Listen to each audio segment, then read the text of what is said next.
afternoon. I'm Jeff Schmidt. I have the privilege of moderating this panel on AI infrastructure, the new frontier in global investment, with this esteemed group of people here. One, Eric Sanchez from Point72, Imran Khan from Proem Asset Management, and Katelin Holloway from 776. Before I start, if you guys would just do me the pleasure of a quick background on each of you, why we should be listening in this market that we're in, your expertise, your knowledge for the people in the audience today. And I'll start with Eric. Yeah, sure. Nice to meet you all. Thanks for the time. I'm Eric Sanchez. I'm with Point72 Taryon. I've been with Point72 since January of 2019, and my story to getting this stage is I was an athlete that got injured, that fell in love with fantasy sports, realized you could use machine learning to beat your friends at it, and became obsessed with ML and computing, and that kind of led me down my path towards Wall Street. We really focus on hard tech and using that lens across the entire stack, because it really is the physical limits at the silicon layer that are dictating so much about this industrial scale build out that's going on right now. We launched Taryon in October of 2024. We're a bit over $3 billion in assets, and we focus solely on AI and cover the entire AI ecosystem from end to end. Thank you. Imran? So Imran Khan, Chief Investment Officer and founder of Proem Asset Management. I founded Proem 7 years ago after spending 18 years as an equity analyst at JP Morgan, investment banker running internet banking at Credit Suisse, and then Chief Strategy Officer of Snapchat. So after that, wanted to invest and started the fund 7 years ago and focus only on public market technology companies globally. Kayla? Thank you. Pleasure to be here with all of you. I could not be more different than you all, and I think that was by design by the organizers here. I am founding partner at venture capital firm 776, Alexis Ohanian's early stage generalist fund, and we are not specialists in AI, although we do, as generalists, we meet the very best founders exactly where they're building. And right now in this moment of time, obviously, as a very big topic of conversation. And so when I'm out there sourcing and diligencing deals, I look for infrastructure for the inevitable. And so by way of that, over the last 7 years, there have been a few portfolio companies that have satisfied some of these needs. Great, the perfect group for the questions coming here. So let's jump right in. Record debt financing, $61 billion in data centers, sovereigns deploying $66 billion into AI infrastructure. But I think the hard constraint isn't really capital at this point, right? Goldman Sachs projects data center power demand up by 175% by the year 2030. So the question to the panel is generational infrastructure build out, or is it a bubble forming? And I'll start with Eric. Generational infrastructure build out. We're still in the very, very early innings of scaling this industrial scale compute exercise. I'd pivot the framing slightly. I think the issue with power and the frictions that are going on there are really more at the local level, not so much at the global level. And I think it's important to realize that you have a lot of Western companies that are addressing demand on a more global basis, and that data centers do exist outside the PJM region within the United States. And there's a lot of activity going on around the world where we don't have those same frictions to power. And I would actually flip it even one step further, which the real friction to scaling here is leading edge silicon. The reason why these data centers consume so much power now is the breakdown at the physical limits at that silicon layer, something called Dennard scaling. And that is the acute bottleneck. If you add up the total amount of gigawatts being added over the next, choose your time horizon, 1 year, 3 year, 5 year, and I believe if you were to take the same exact estimates on wafer fab equipment spending or TSMC's fab expansion plans, you'd actually see a large gap. That the power planning is well ahead of the leading edge silicon planning. And we see that as the most acute friction here and now. But why we don't think this is a bubble and it has real durability is more about what's different this time. And I think if you do come at it from a bubble lens, you're reasoning by analogy rather than first principles. I was quite young during the dot-com bubble, but if you gave me a terabit of connectivity to my family's home where I grew up in, it really wouldn't have done anything. It didn't change the demand curve for my consumption of internet bandwidth. I was still driving in my parents' station wagon, going to Blockbuster, renting out a physical movie. AI, that's completely different. The demand elasticity curve for intelligence is insatiable. Like tongue-in-cheek, don't underestimate human laziness. If we can automate something to be done for us, so far every incident, every major tech revolution suggests we're going to continue to hit that button. So early innings of the platform shift, that's my view. Got it. Katelin? I actually very much agree, which I know makes for a less interesting panel. But this is very obviously a generational shift here. A platform shift is also how I think about it. I think that everyone does at this point. It's no longer a vertical we invest in. This is not a sector. This is a massive, massive shift. And so, therefore, if it's a generational build out, which is what I believe it is, that doesn't mean it's not a bubble. How's that for a little twist?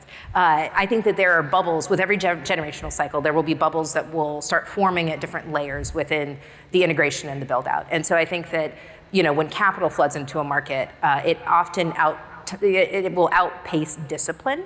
And so I think that where the real alpha or the real opportunity to not only invest in the infrastructure but capitalize on that will kind of be revealed as folks' discipline starts to wither and wane. So I think that there will be very, very specific bubbles building within that build out.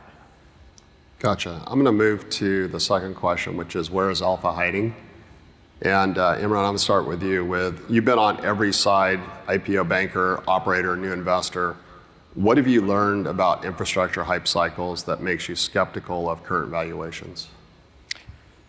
So it's a pretty big question, right? So I think, the way I'm looking at the business is that I'm not super excited going investing in, buildings and things like that, because I think companies are in an arm race and they're trying to grow really fast and they're trying to move fast. And we have seen that when I was at Snap or infrastructure cost, would go up pretty fast. Mm-hmm. And then you go optimize them. And if you look at over time, you take out your infrastructure costs down. So I think that's going to happen. But what I am really focused on, I think when there is a massive race because AI improved productivity so much, and that's what's so exciting, right? Because 1% improvement in productivity in US GDP or 2% improvement in the US productivity improvement is a lot of productivity growth and a lot of economic growth. I think one of the biggest thing to think about it, that when you are in the middle of this kind of cycle, what is secular and what is cyclical? And I think if I look through my 25 years of career, that people get confused between secular and cyclical. And cyclical comes from shortage and people pile on it, and those looks pretty good, but they blow up pretty quickly. So I think I'm looking for in the areas where we see that the demand gonna continue to be there 10 years, 15 years from now as AI continues to grow. And so really focus on secular, so like chips areas and things like that, where we think there's a pretty strong durability rather than buying buildings or a company that has a power and now they're charging for the power because nobody has the power. But if you really believe it, over time, people are gonna build data center in space. So I think that's the way I'm thinking about it. Like always asking the question, right? We are $600, $700 billion CapEx cycle. I wouldn't say we're in inning one, but we're probably inning 2 or 3, or whatever the number you want to call it. So what is durable versus what is non-durable long term? Tailing off of that then, from your perspective, is where then is capital avoiding risk that's actually manageable? And is it chasing risk that's underpriced? So a little bit off of the cyclical pieces that you're talking about. So I think what I'm looking at companies that they're innovating, right? So if you're making better chips, that has more value. If you are innovating that will reduce the power consumption, that has value. If you're investing that will improve your speed, data can move between data centers, that has value. But if you are just providing, you got lucky because you have power, if you're lucky you're building, or you're lucky you have a piece of land in Texas, stock might go up in a shorter term, but longer term, those are the names, we went through the cycles, that goes down 99% when the cycle turns against you. Thank you. Kayla, I'm going to go over to you is if you think about it, allocators can access the I infrastructure exposure through public equities or data center funds tomorrow. You invest 7 to 10 years before liquidity. What are you seeing at the enabling layer that public markets are completely missing right now? Well, you're right. Allocators can go and get access to compute anytime. They can buy their way in, and that's great. That's not where I compete. That's not where I'm interested in competing. And I think both sides of that barbell are healthy. I said earlier that what I look for is the infrastructure for the inevitable. And so when it became very obvious that this was an energy crisis as opposed to a software sector to invest in, we started looking very diligently, first within our existing portfolio and understanding the real impact of AI that was going to happen throughout our portfolio. And so as a great investor, you should be thinking about nurturing and developing your portfolio in addition to finding the next best thing. And so going through our portfolio to understand how would AI impact each and every company was really helpful and powerful for us in supporting them. And then in that, we actually discovered that we had a few companies who potentially had a byproduct that would help with the energy crisis that we were seeing emerge. And so we have a company building supersonic jets, for example. And you take a jet engine, turn it on its side. This is obviously very scientific. You just whoop, and then suddenly it's a turbine, right, used for cooling. That's not actually how it works, but essentially. I have another company who is making on-demand hydrogen. And again, very, very scientifically, you flip it in reverse and suddenly you can create really clean energy from natural gas.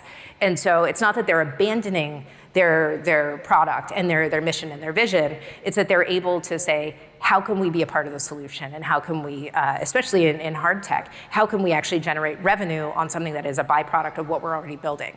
And so that was kind of the first step in that opportunity where I think a lot of people were missing those opportunities by simply going out and being like, what model do I need to find? What LLM should I be investing in? And then the OpenAI Anthropic race and trying to dump more dollars into a 3, 4, 5 layered SPV is not necessarily the most helpful way to capitalize at this moment in time. And then I think looking forward, the opportunities to say what comes next. And so one of the areas that I'm particularly interested in investing in a lot is space tech. And when I met a founder who said that he was going to build data centers in space a few years ago, it made no sense at all. And then I got really sharp on it and sharpened my pencil and spent a lot of time with his founder and his team. And turns out it made a lot more sense than I thought. And so making investments in places that, again, infrastructure for what we deem will be eventually very commonplace. So playing off of the, I'll say kind of cool stuff is hydrogen and jet engines on their side, which I find really remarkable. Is there an unsexy infrastructure category that's going to matter more than people think? Oh yeah, thermal. Big cooling gal over here. Super unsexy, super nerdy. I want to see the lightest, fastest, most amazing radiators ever built. I have another company that's actually resourcing from the lunar surface. I think the helium race is going to be massive. And so how do we find these resources and bring them back down to Earth or source them terrestrially so that we can actually build things better, faster, stronger? I'm with you, Imran. It's all about finding those bottlenecks and busting them wide open. Wow, okay. I'm thinking about where I'm going to invest next. So, Eric, to you, maybe playing off of that, what vertical or layer in the AI stack do you believe is most mispriced today? I think it's really Interconnect, and I'll explain why that is. So for us, when we think about business quality, and it really echoes everything that's been said on this panel, parsing cyclical versus secular, choke points in infrastructure for the future, the ability of publics or privates to pivot to new opportunities, it really comes down to what unique IP do they own. That's the most durable signal of value capture through these platform shifts, because if you can uniquely solve one of these tough frictions that nobody else can do, that allows you to earn solid, stable unit economics through the life of this. And so with Interconnect, if you look at what we're doing of this exercise, it's a lot less about the singular device chip level. It's going to rack level, to data center levels, to regional levels. And it's really this game, it's all about just stitching more of these chips together. And that adds a tail latency that you really need to start writing out on paper because we struggle to think in exponentials. We're going to very quickly be approaching 1 million XPU clusters. There's over 10 million interconnect points on that to make all of those chips behave as one on one singular workload.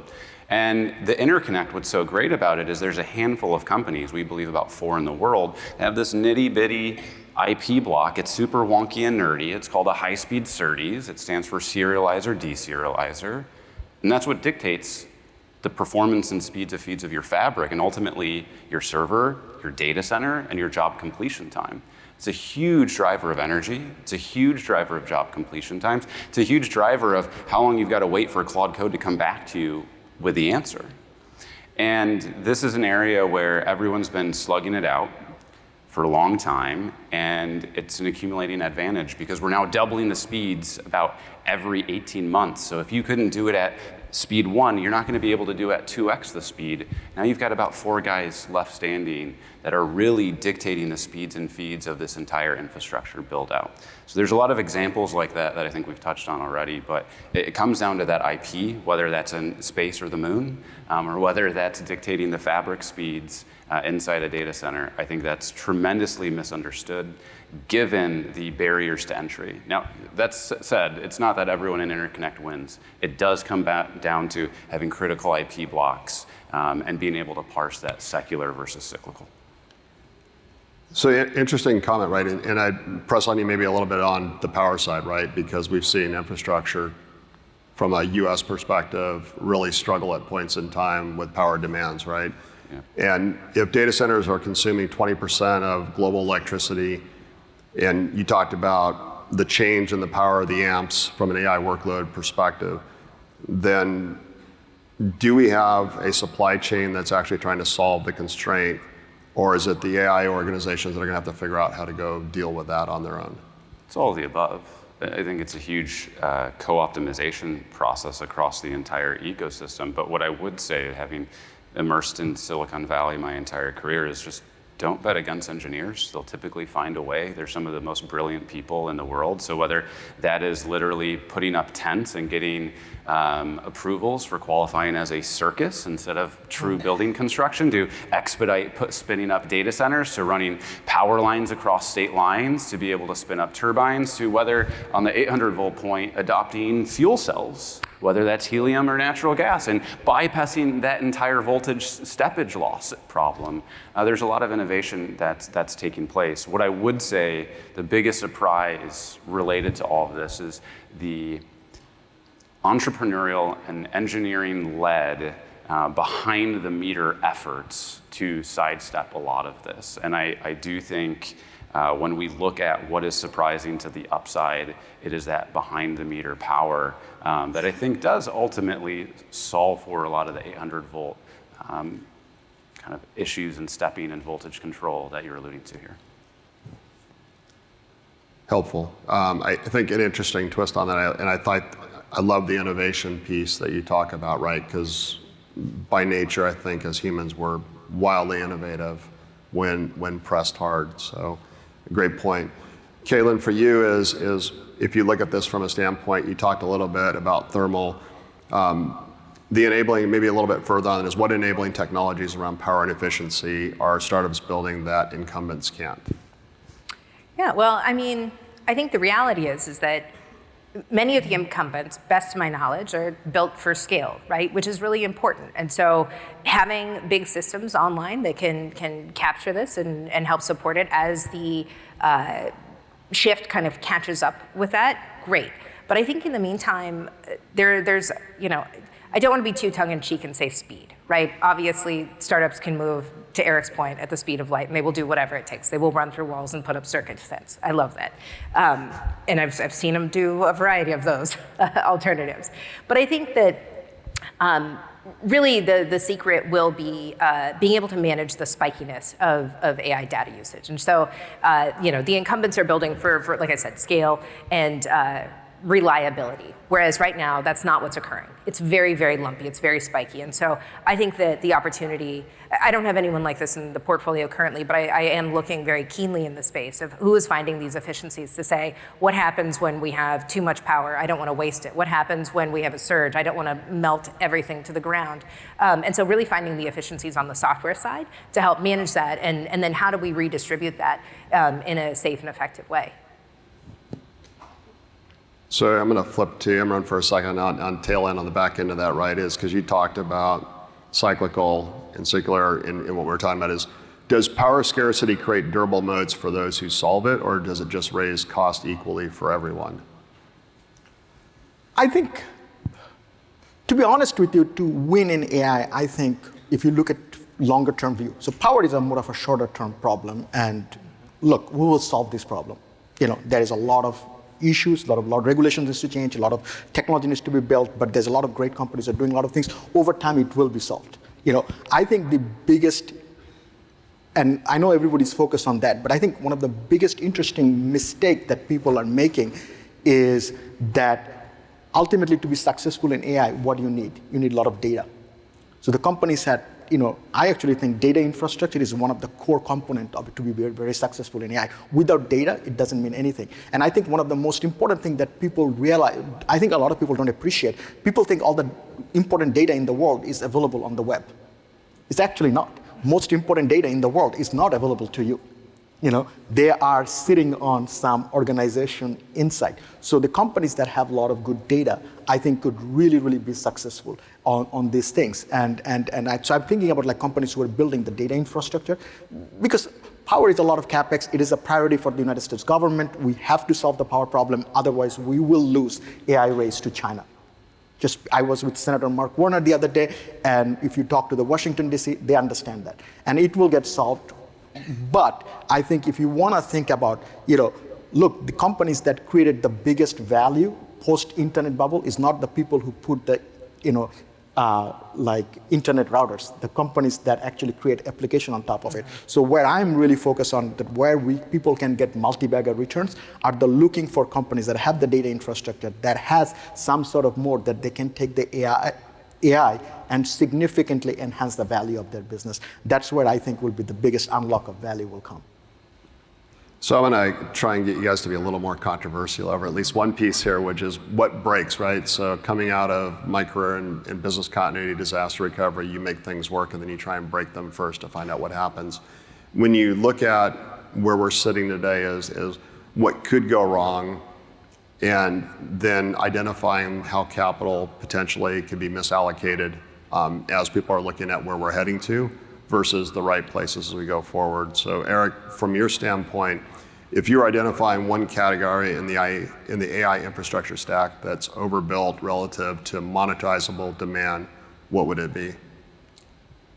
It's honestly a lot of the commodity cyclical inflections that we're seeing right now. You need to be really careful about how quick an industry can actually add marginal supply to remove a choke point and how many participants there are in that industry. So to bring it back to that IP point, again, if it's more commoditized IP and 50 guys in the world can do it and they're all adding supply, those choke points tend to go away pretty quickly. So what we call it is the second harvest phenomenon, and we've seen this in every platform shift. I think the iPhone is a great example because we all largely have some in our pockets, and we saw what happened to that value chain where you're in 1 minute, you've got 100% share and a strong ASP, and then Tim Cook and Steve Jobs give you a call, and suddenly you've got 20% share and your ASP is cut in half. So I do think there's some perceptions in the market, public and private, that are misconstrued about what is actually difficult to do, where does scarce IP actually exist, and how much of that capacity is getting built. So I would broadly just call it these AI faker categories that don't have the IP, that today are benefiting from revenues, that do not have the R&D or the expertise to differentiate. Because you got to remember, there's 5 or so companies driving this whole AI program at global scale, and they're the most sophisticated customers in the world. They invented AI, so they're really good at writing software. They design their own data centers, they design their own hardware, they make their own chips. So anything that you as a customer are selling to them, whether it's software, hardware, silicon, it doesn't really matter. they'll price you down to the fraction of a penny and they know your cost structure. So you need to be really sure that you have the IP to be able to hold price. And I would broadly say you're going to see a lot of profitless prosperity where you see big revenues get attached and a lot of share losses come over the next 2-3 years for the more commoditized pockets of this value chain. So I will give 2 red flags that I see. I think one of the biggest thing that I learned over the last 25 years is the constraint is the best for innovation. So when you have the constraint, people innovate the faster and better. And one of the things that concerned me that there is no constraint with AI. People are just throwing money at it. And when you throw a lot of money at it, you have a lot of inefficiency and a lot of bad mistakes. And you don't know about the mistakes later because when you grow really fast, those you don't catch faster. So that's one of the things. I'll give you an example. During COVID time, all these companies that we love hired way too many people, right? And so it's not like these guys never make mistakes. They make a ton of mistakes. So I think we need to ask the questions that are we constraining these businesses or they're just throwing money because they have to win? And the second thing is technology. I'm not so sure, it's a debatable, but I'm not so sure that you have to be the first one to win all the time. There's a lot of greatest business actually was close second or third or fourth executed because to win over a long period of time, it's a continuous execution and continuous innovation. So I think that's one thing that I'm being very mindful about, that are you moving too quickly, too fast without being thinking, and because you have the capital.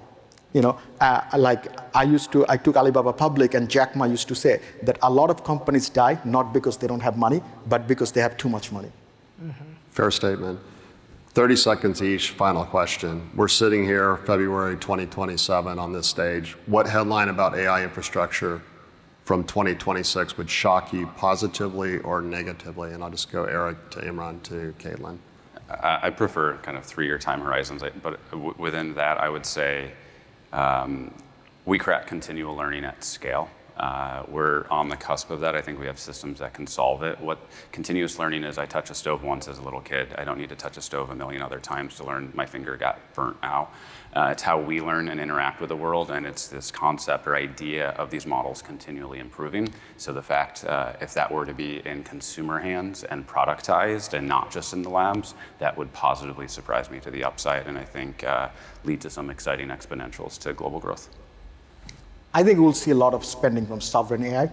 I think right now people think about AI about a handful of companies, but I think ultimately AI is so important for national securities for so many countries that I think the sovereign AI is going to surprise us.